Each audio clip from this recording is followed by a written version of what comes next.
Os Evangelhos de Cristo, segundo quem escreve é Marcos, capítulo 3. Diz assim a palavra do Senhor. Capítulo 3, a partir do versículo 1, diz assim a palavra do Senhor. Bem, de novo, Jesus entrou na sinagoga e estava ali um homem que tinha uma das mãos que estavam ressequida, ou seja, mirrada, e estavam observando Jesus para ver se ele curaria aquele homem.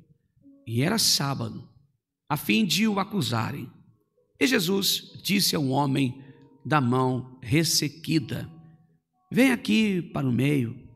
E ele então perguntou: é lícito no sábado fazer o bem ou fazer o mal? Salvar uma vida ou deixá-la morrer? Mas eles ficaram em silêncio.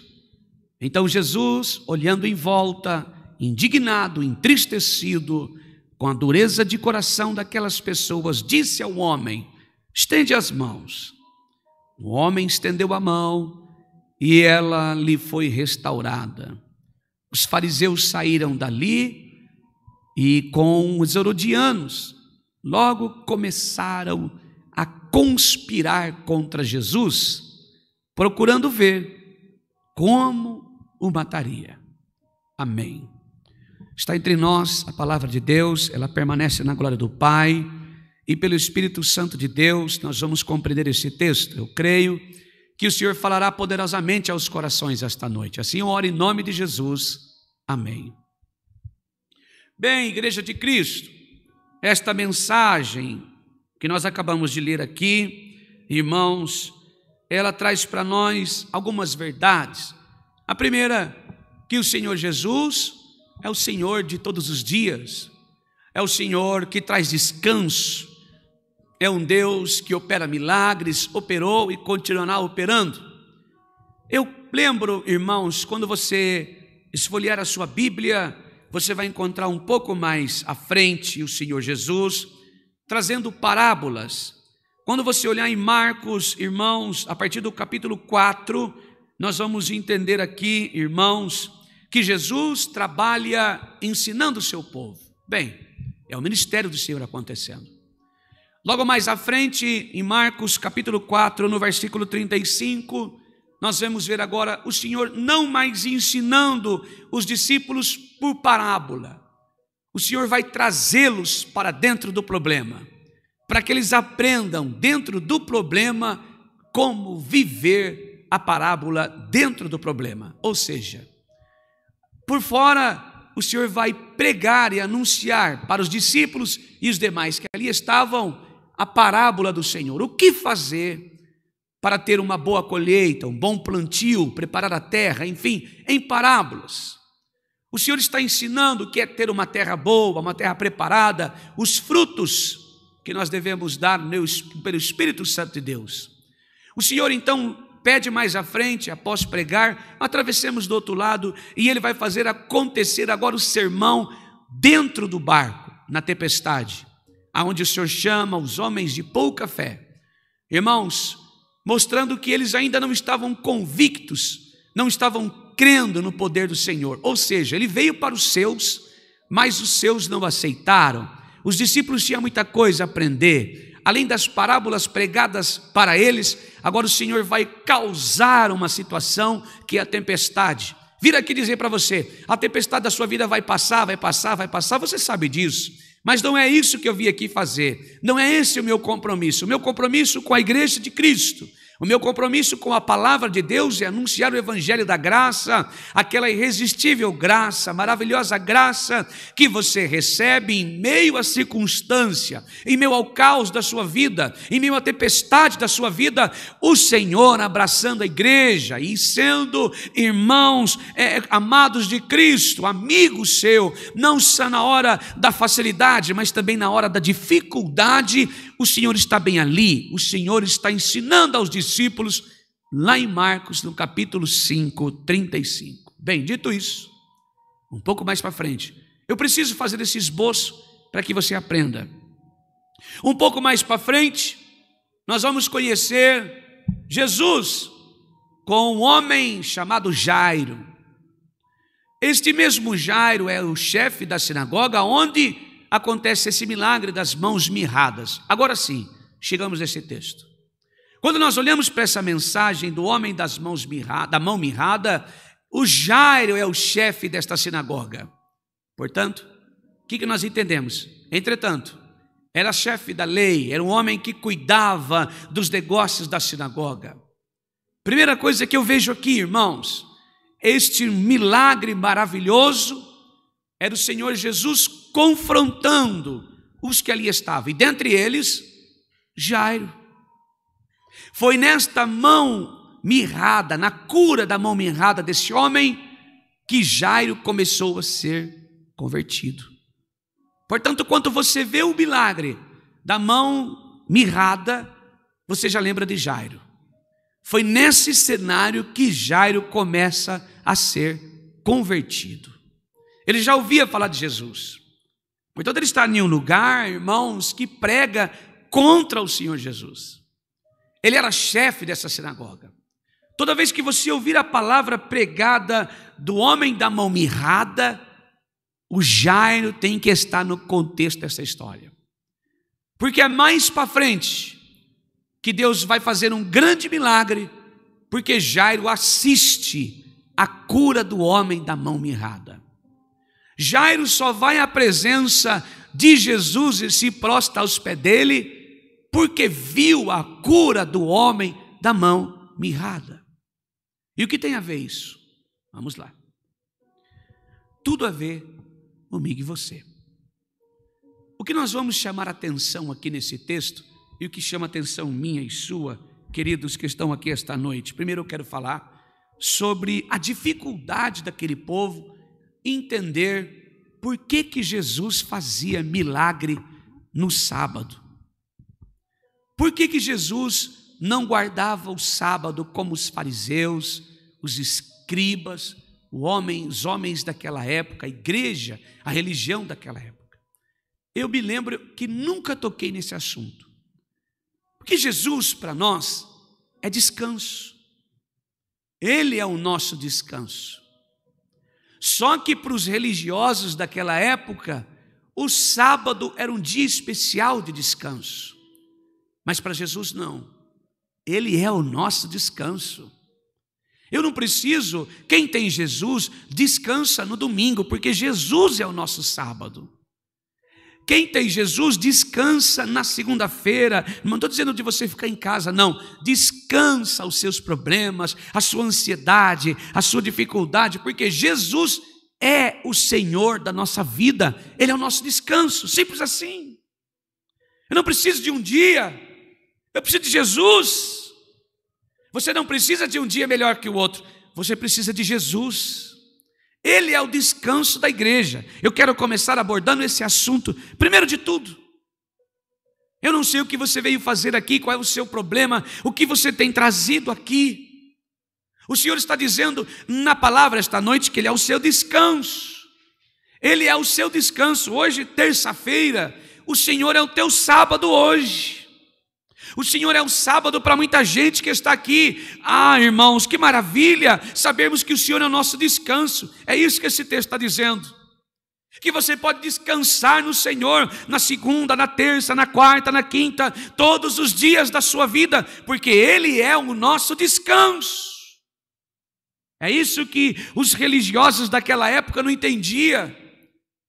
A preocupação deles era, como este homem aí que se diz filho de Deus, um Deus, é contra o sábado. Não, ele não era contra isso, ele era contra os religiosos. Ele não estava ali fazendo uma espécie de opressão, uma espécie de insistência para que abandonasse o sábado. Não, ele estava fazendo sinais, prodígios e maravilha, porque o Pai dele, que é o nosso Deus, trabalha todos os dias. Eu não sei qual é o seu problema, qual é a sua dificuldade que você tem vivido. Talvez você está dizendo em sua casa, oh Senhor, passou o ano inteiro e não teve tempo para me resolver, o Senhor não me ajudou. O Senhor está dizendo, a qualquer momento o Senhor pode fazer um milagre em sua vida. Independente do dia que seja, descansa no Senhor.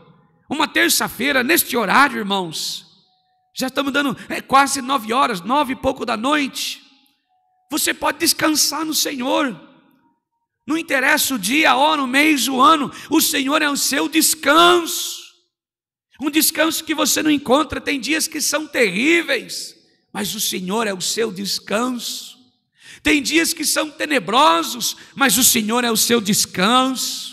Ele é o acalento para a tua alma. Ele é o acalento, a paz que excede todo entendimento, provém do Senhor. Esse texto primeiro aborda esse assunto, que eu e você não precisamos ficarmos desesperados. Por mais que você olhe algo na sua vida está seco, não tem vida, o Senhor está dizendo que também como você olha, não tem mais saída, o Senhor tem saída para te dar. Ele é o descanso para nós. Não importa de que maneira seja. E o que essa mensagem da mão mirrada quer dizer? Esta mão mirrada para mim e você, irmãos, o que significa esta mão mirrada? Primeiro eu quero dizer a você que o Senhor não está aqui para afrontar os religiosos. Não, certamente o Senhor é o nosso Senhor. O Senhor é o sábado para nós. O Senhor é o nosso descanso. O Senhor diz que o sábado foi feito para o homem e não o homem para o sábado. Entendeu? Nós não temos que ser escravo de um dia. Nós não precisamos ser escravo. Não, eu preciso fazer isso. Você tem todo o direito de discordar, mas quando eu aprendo da palavra, a palavra me ensina isso. O Senhor diz que o homem foi feito o homem foi feito para o sábado e não o homem. Aliás, o Senhor diz que o sábado foi feito para o homem. O sábado foi feito para mim e você. Não foi eu e você que fomos feitos para o sábado. Ele é o meu descanso. Ele é o seu descanso. Em outras palavras, eu e você, irmãos, não devemos ter os nossos dias como desesperados, agoniados, afoitos, contando os nossos dias das mãos, uma ansiedade, roendo as pontas dos dedos, sabe? Não, irmãos. Tem muita gente, muito crente e não crente desta maneira. Oh meu Deus, eu estou contando de trás para frente, eu não vejo a hora. Isso é ansiedade. O Senhor não se agrada de gente ansioso. Ansioso, a ansiedade precede a nossa queda. A ansiedade destrói lares. A ansiedade, quem é ansioso pratica o ato da incredulidade.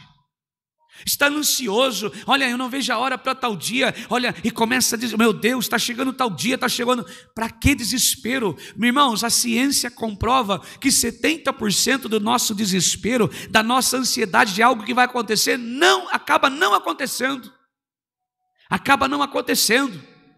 mas nós perdemos a esperança antes de esperarmos. O Senhor é o seu Deus, é o seu descanso. O Senhor é o meu descanso, o meu alívio. O teu alívio é o Senhor. Ele é o Senhor do sábado. Ele é o presente de Deus para mim e para você. Mas os judeus daquela época, os religiosos, não entendiam isso. Eles tinham problema com Jesus justamente nisso. O que nós precisamos entender é que quando Jesus operava na vida do homem, ele traz descanso para a alma. Mas os judeus não entendiam isso. Eles não conseguiam entender, olha, se Jesus operar na vida desse homem, ele traz descanso, esse homem não vai ficar mais desesperado. Naquela época, para os irmãos entenderem, as pessoas com defeito físico não eram bem aceitos nas sinagogas. Eles não eram bem vistos, eles não aceitavam, sabe? Então, se Jesus operar na minha vida hoje, será sábado para mim. Eles não entendiam isso. Se Jesus operar na vida do homem no domingo, ele é o sábado, ou seja, ele é o descanso. Eles não queriam saber disso, eles queriam acusar Jesus. Não importa o milagre, não importa se aquele homem, a mão mirrada agora se abre e os braços se estendem. Não está interessado nisso. Infelizmente, irmãos, tem gente mais interessada em discutir, em arrumar problemas, do que causar soluções. Tem muita gente preocupada em atingir pessoas do que ser bênçãos para elas. Às vezes eu e você praticamos isso. Nós nos preocupamos demais com teorias do que é a verdade em Cristo Jesus. Nós ficamos andando por este mundo totalmente perdidos, quando Jesus é o nosso descanso. Nós ficamos procurando profundidade nos problemas e esquecemos de procurar diretamente o Senhor Jesus, que é o Senhor da nossa vida. Se você veio aqui esta noite desesperado, o Senhor está dizendo pela tua palavra que Ele é o teu descanso. Louvado seja Deus. O Senhor está dizendo pela tua palavra que Ele é o teu descanso. Pode confiar nele. Ele está te trazendo paz esta noite. Ele está te trazendo segurança.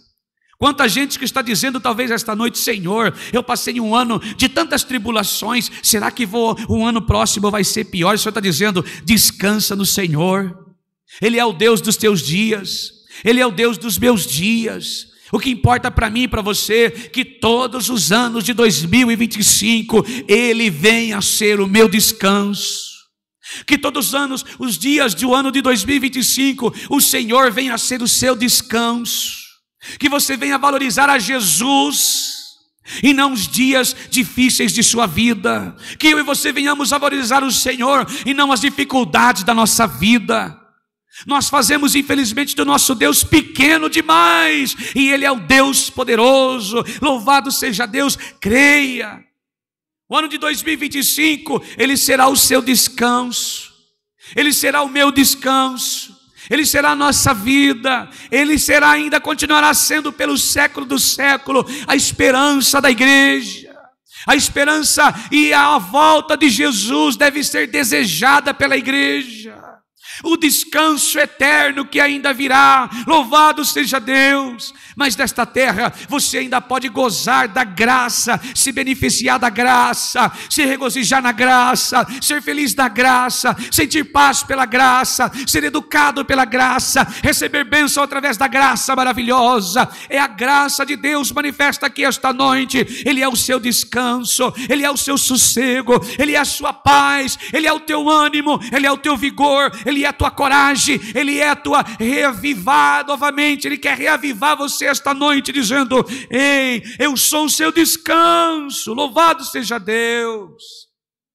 O Senhor é o seu descanso. Entendeu agora, irmãos, o que quer dizer essa passagem? Ele pode operar hoje, terça-feira, é o seu sábado. Ele é o sábado para a igreja hoje. Ele pode operar amanhã, quarta-feira. Ele é o teu sábado na quarta-feira, é o teu descanso. É isso que a palavra está dizendo. Louvado seja Deus. Bem, irmãos, o dia em que Ele operar será o dia da sua alegria, da sua felicidade? Não, todos os dias o Senhor é o nosso descanso. Havia naquela época, irmãos, como o texto diz aqui, veja só. De novo entrou na sinagoga, de novo, quer dizer, era a segunda vez, terceira ou quarta. Estava ali um homem que tinha uma das mãos mirradas, secas. Estava observando Jesus para ver se curaria aquele homem no sábado e acusarem. Quer dizer, quem estava ali acusando? Fariseus e escribas. Eu quero lembrar a você que havia algumas restrições quanto ao entrar. Pessoas que entravam no templo com defeitos físicos. A Bíblia não fala, porém quando a gente estuda, a gente aprende isso. E o tratamento deveria ser o mesmo com Jesus. Por quê? Jesus não era bem visto ali. Mas vejam, todas as pessoas ali conheciam o homem com defeito. Sabia quem ele era, os defeitos dele. Sabiam que a lei proibia a entrada de pessoas deficientes naquele lugar. Mas tolerava ele lá dentro. Só para você entender, Bruno, a mão mirrada. Aquele homem com a mão enferma, o templo não gostava, não aceitava que pessoas assim entrassem no templo, mas toleravam ele. Só que Jesus não. O problema não estava no homem doente, o problema estava em Jesus, porque eles não admitiam que Jesus era Deus, e não aceitavam que Ele fazia obras no sábado, ou seja, quebrava uma lei deles mesmos, e sacrificava a outra a custo do quê? E não entendia que aquelas mãos mirradas que Jesus permitia ali, irmãos, eles violavam a lei da sinagoga, de não aceitar pessoas deficientes no templo e tolerava lá. Só que Jesus não. Por que eles faziam isso? Olha para cá um pouquinho, você vai entender esse texto. Que o problema estava em Jesus. E por quê? Você vai lembrar que o próprio Jesus disse: eu vim para os meus, mas os meus não me aceitavam. O que esse homem da mão mirrada então significa? É muito simples. A mão mirrada, essa mão simboliza na Bíblia ministério. Mão seca. Não tem vida. A mão é um ministério, é um chamado. Ou seja, o problema dos fariseus não aceitava o ministério de Jesus. Não concordava com o ministério de Jesus. A mão mirrada significa ministério e mirrado significa sem vida. Não criam no ministério de Jesus. Não acreditavam no ministério de Jesus. O homem da mão mirrada que estava dentro do templo triplicava a situação espiritual de Israel. Que isso? Demonstrava 3 vezes a situação que estava o povo. Mudou muita coisa hoje? Não. Nós olhamos em púlpitos e altares e pregações, não tem mais Jesus. Ele não é mais o centro da pregação. Ou estou errado? Pode colocar nos comentários. É raro você ver uma palavra cristocêntrica. É a mão mirrada. É um ministério seco. Tem muita casa com as mãos mirradas. Ministério da família é uma família, é um ministério. É o primeiro ministério. Vocês estão entendendo? A palavra mão mirrada significa ministério sem vida. Significa casas sem vidas. Famílias sem vidas. Igrejas sem vidas. Lugares que comunidades que deveria ter Jesus no centro da pregação, não tem mais.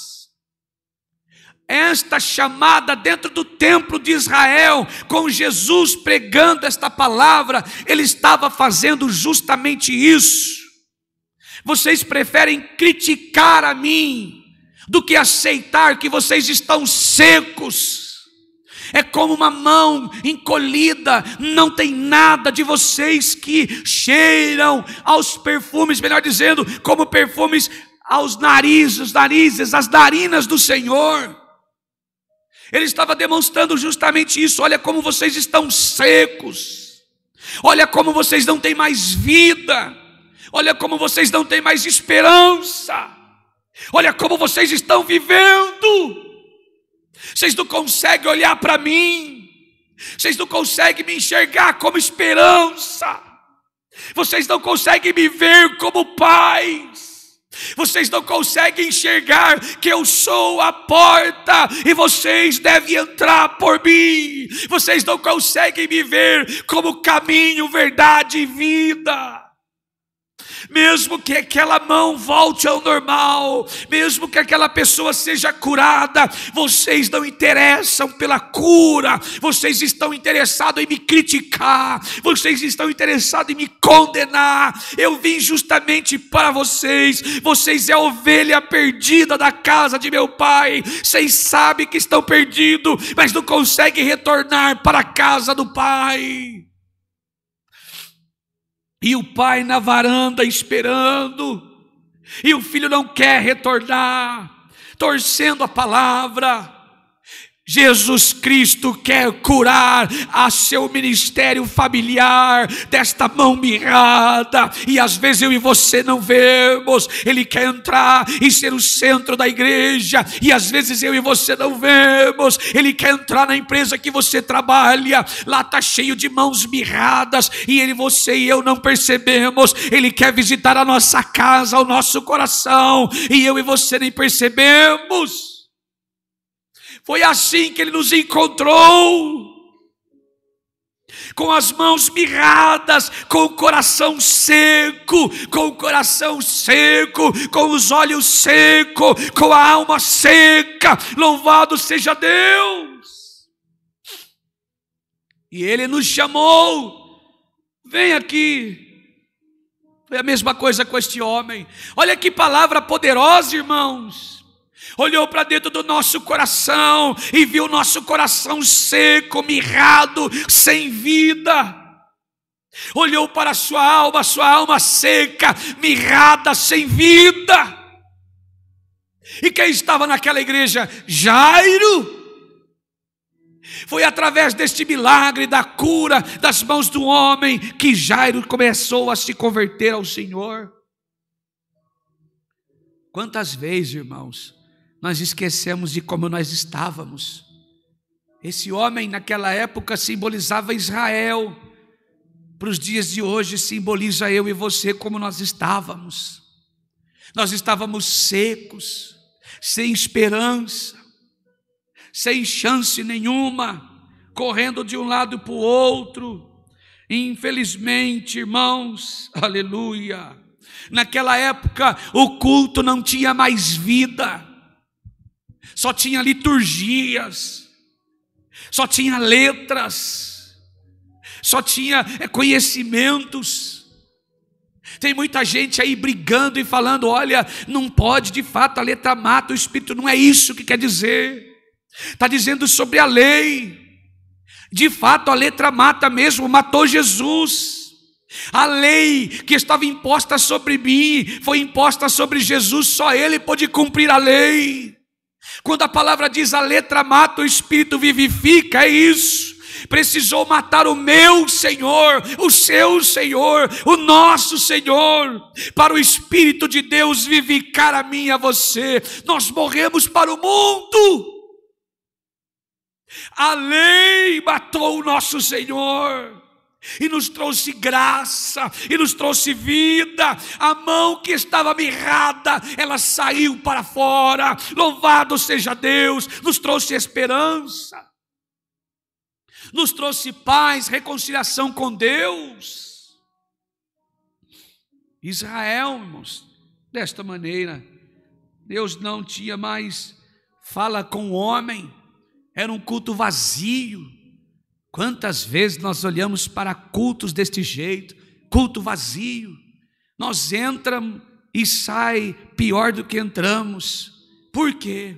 Porque infelizmente a igreja está seca, com as mãos mirradas.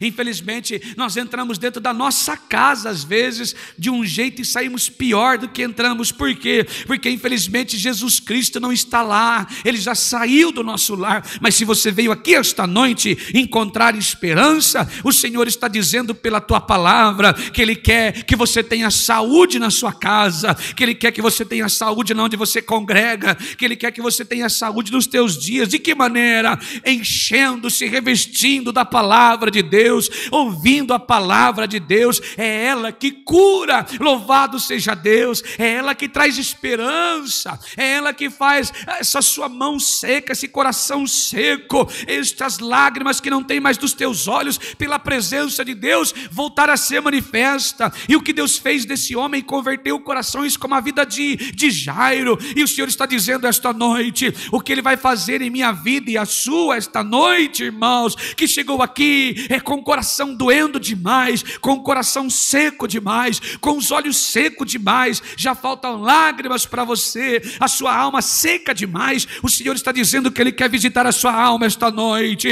O Senhor está dizendo que Ele quer visitar o seu coração esta noite,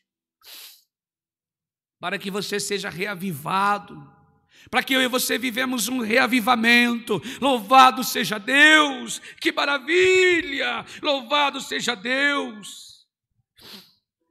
A Bíblia diz aqui que o Senhor Jesus então chamou este homem e ele foi restaurado, chamou ele no meio do salão, no meio da igreja. O que quer dizer isso, meio da igreja?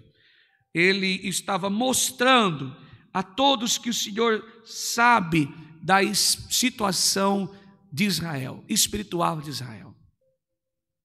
Quando a palavra diz chamou no meio, no centro, está dizendo assim, Jesus precisa estar no centro da sua vida. Jesus precisa estar no centro da igreja. Jesus precisa estar no centro da pregação. Jesus precisa estar no centro do seu casamento, entre você e a sua esposa. Jesus tem que estar no meio. Louvado seja Deus. Entre você e o seu patrão, Jesus precisa estar no meio. Entre você e o seu filho, Jesus precisa estar no meio.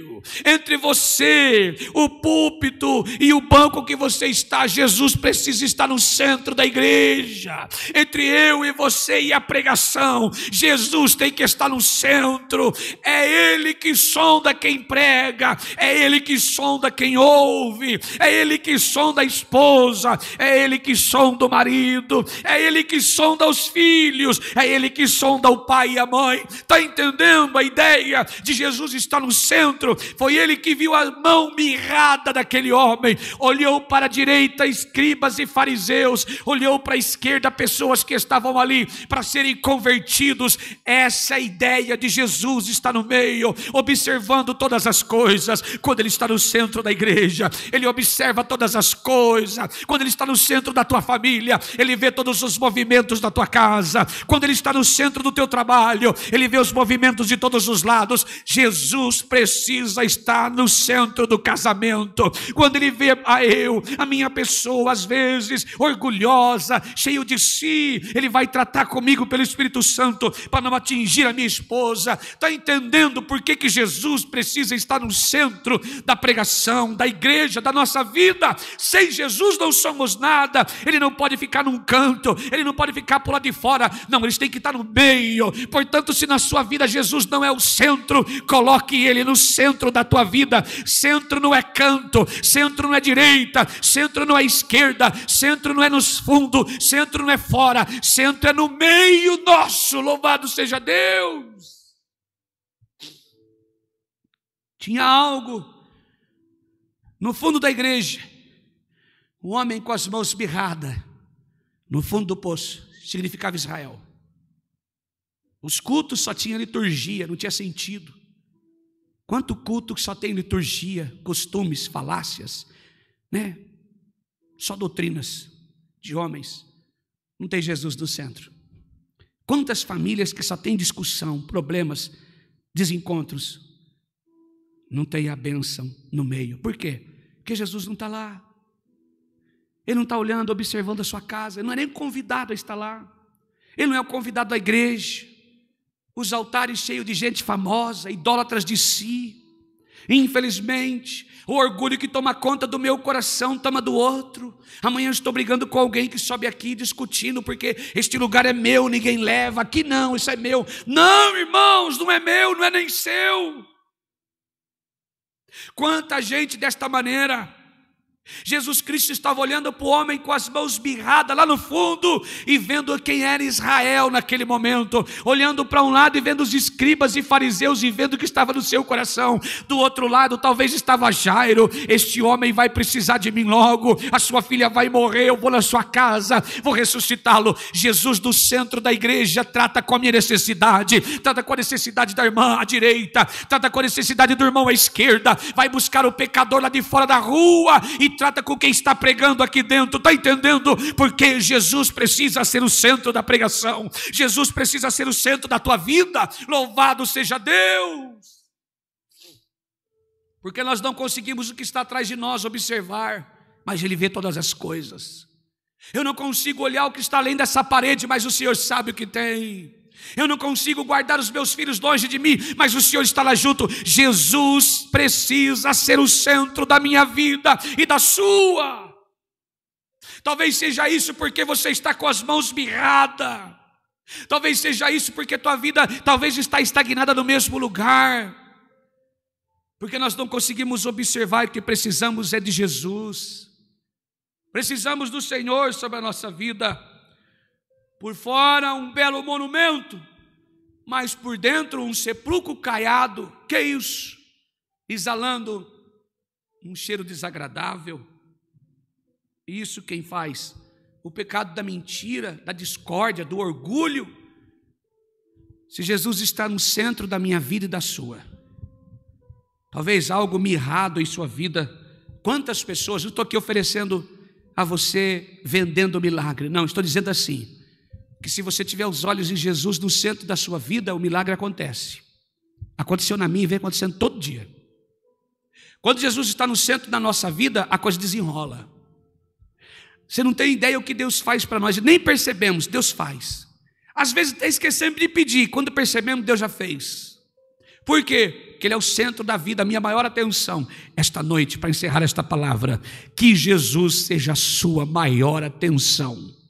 Se você veio aqui esta noite com as suas mãos mirradas, o olho seco, não tem mais lágrima, o coração sangrando, seco, a alma seca da presença de Deus, coloque Jesus no centro da tua vida. Não seja como Israel, preocupada com o sábado, e o homem que estava lá quando a sinagoga não aceitava deficiente, passava mais ou menos como um povo de aí fora, um pano para o homem e deixava ele dentro da igreja. Mas quando ele foi curado, investiram contra Jesus. Não tenha medo de colocar Jesus no centro da tua vida.